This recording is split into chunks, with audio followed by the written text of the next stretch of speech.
Here we are, not just one, not two, but three Allis Chalmers Roto Balers.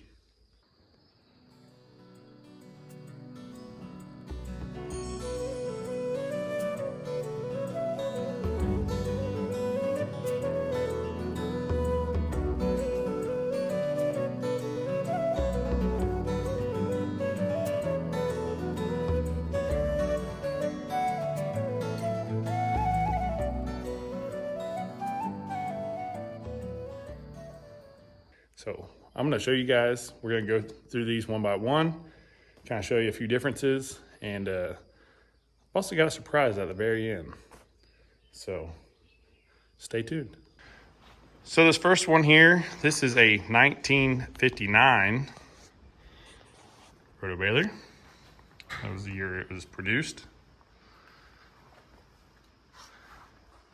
In all, they made about 75,000 in production from start to finish. This one here is original paint.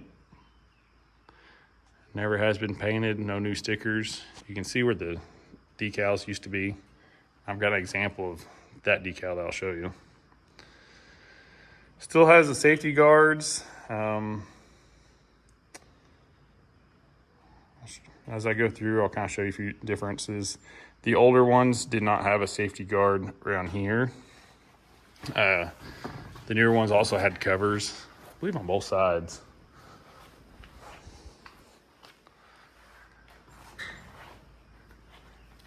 Up top here, there's a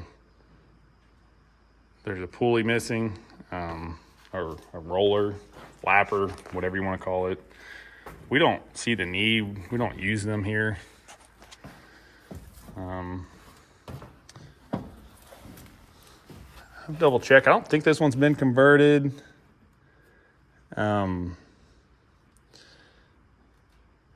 Actually, it has. This is typically chain driven instead of a belt. This one's been updated. The belt lets them not use a clutch. The old one, there's a clutch. So every time that the bell's tying, it stops the pickup and it'll sit there and chatter. You'll hear it, chattering, that clutch slipping. But this one's been updated. See, no guards, lots of places to get your hand caught if you're not careful.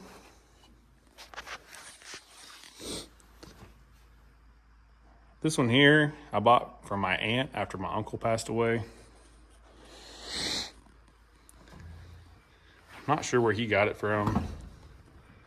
He'd used it, put new belts on it. She was kind enough to allow me to buy it. It's one of the only things I have at my uncle's, so that's pretty cool. You'll notice the splices as modern day belts. These actually came with an endless splice. I'll have to see if my dad still has them. I know it used to, but they were actually like glued, or they were endless. They did not have splices. But honestly, the splices don't seem to affect it. Some of the old timers said it would. So I'm having to jiggle around here. The second one I got, this is a 1972 model, which I believe is the first year of what they call the white top. Now, one thing in buying these that I've seen is that everybody faked, or everybody wanted, white top. Almost any used baler you see on Marketplace right now has a white top. I bet you it's been painted. Must have been a thing. They couldn't stand the neighbor having a white top for whatever reason, so they got the house paint out, barn paint, brushed it on there. Now they got a white top. They got a new baler.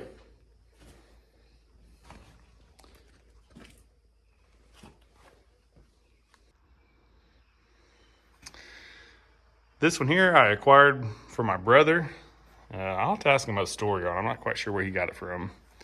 Probably an auction around. These things used to be all over Southwest Missouri. Still are. They're just a little bit harder to find in good condition. Everybody leaves them outside. These are honestly, it's pretty rare that we have them inside probably, but this one here is missing a few guards and stuff, but it functions very well. It has newer belts on it as well. I think honestly, a lot of times these balers are worth whatever the belts are.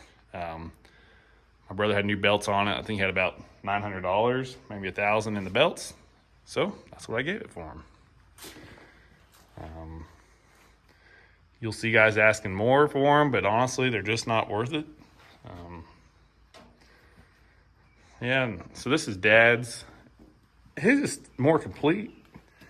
He still has he has this guard here. There's that sticker I was telling you about. It's in pretty good shape still.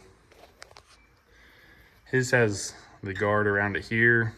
The side panel, on this other side, there's supposed to be a guard, like a door that opened up, but it's missing. A lot of these are missing. But Allis Chalmers got sued. Lots and lots of lawsuits. And one thing they had to do is try to make these safer. So they added some shields, which I don't know if really helped a lot.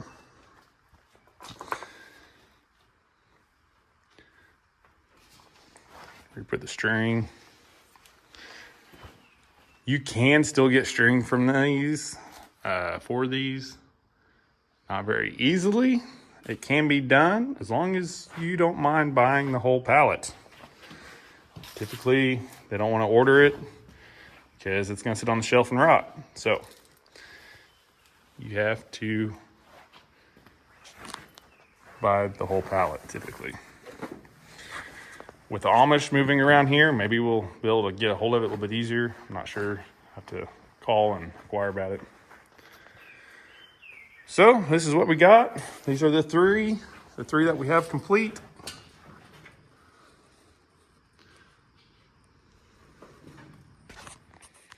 So that's about all I have for you on this. I told you we have a surprise for you.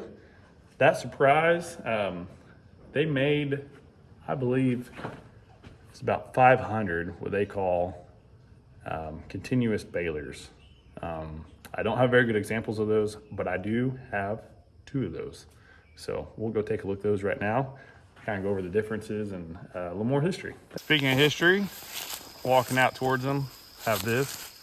This is an old McCormick Deering binder. The original Roto Baler. Look one up. This one's in pieces, but look one up. And in fact, there's Amish around. If you've got Amish in your community, there's a good chance this summer you could see one of these in action. So look it up. Kind of interesting. Well, here we are. Ever wondered where Roto Balers went to die? There's a chance maybe here.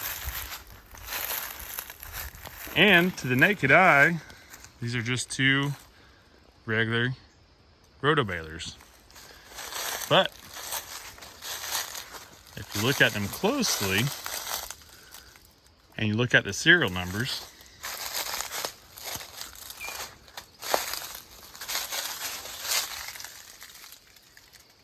there's a C.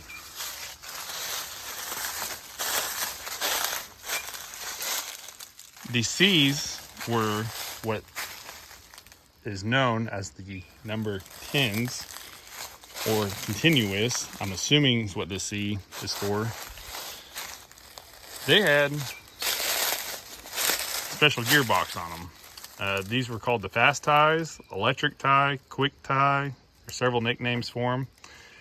But all it is it's a different gearbox with a clutch. Electric solenoid would engage a clutch, and it would, I believe it doubled the speed of the 540. So I don't know if that would, if it's 900, 1100, I don't know if it exactly doubled it, but it sped up the machine, and all that really did would allow the arm, and we'll go over this more in a later video. We'll look at this one. So it allowed the arm to drop quicker and then to tie faster. And the reason for that is because these had 2 conveyors. So as it picked up the hay and it started tying, there was another conveyor on these and would actually bring the hay out and recycle it and so on. So the tractor never stopped. You just kept rolling. The problem with that is that I don't know if they really advertised that, that they were a single row baler. So yes, you didn't have to start, stop, but you had one row. These are very picky about their rows. You have to have two windrows together, and they have to be uniform in order for these to work well. But yeah, I've got two of them. I probably won't ever do anything with these. I would love to have gotten the rest of the parts to these, just to kind of piece one together. Nothing else for history's sake. But stumbled across these. Had no idea they were number 10s until I got them home. And done some research on them. They have been repainted.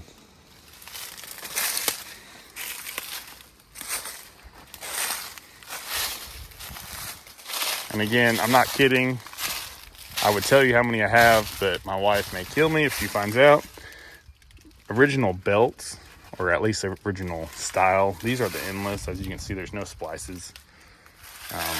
They were glued together. But man, whatever they used back then to glue them. I mean, look at these. This thing is an old machine. I haven't looked at the serial number, but it's still intact.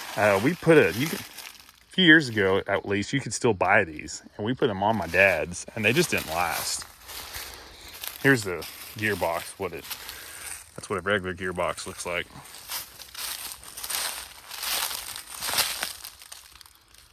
So you can see there's quite a bit of a difference.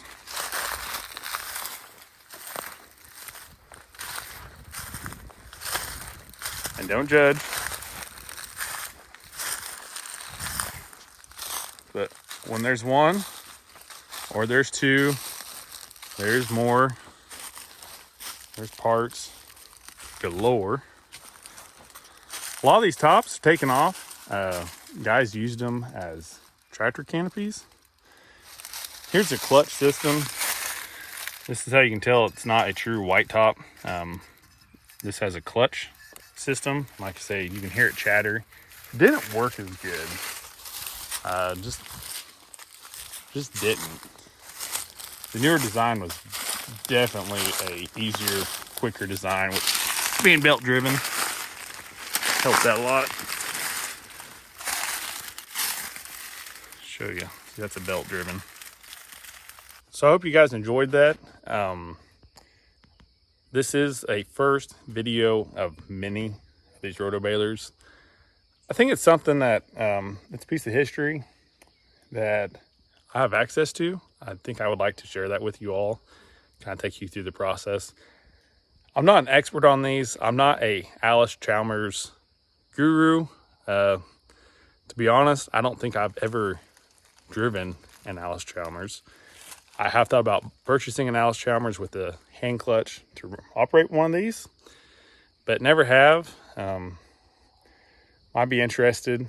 I prefer diesel, like a 4-cylinder hand clutch. I don't even know what D series that would be on Allis Chalmers, so I'm nowhere near an Allis Chalmers expert, but I have been around one of these quite a bit. So has my dad. So this summer we're gonna get these out. Not these here, but we're gonna get the ones in the barn out. I'll probably have another video of cleaning them up, and then getting them prepped and whatnot. And then we'll have a final video of what the hay production looks like, what it takes. It's gonna have to be edited, but it's gonna be unedited. I'm gonna show you the difficulties, the problems, the time consumption issues with these sometimes, but definitely have to edit it because it's gonna take multiple days to do that 35 acres. So if you stayed this long, guess down in the comments how many bales you think will be in that 35 acres, and we'll keep track and see what that ends up being. So thanks, guys. Appreciate it.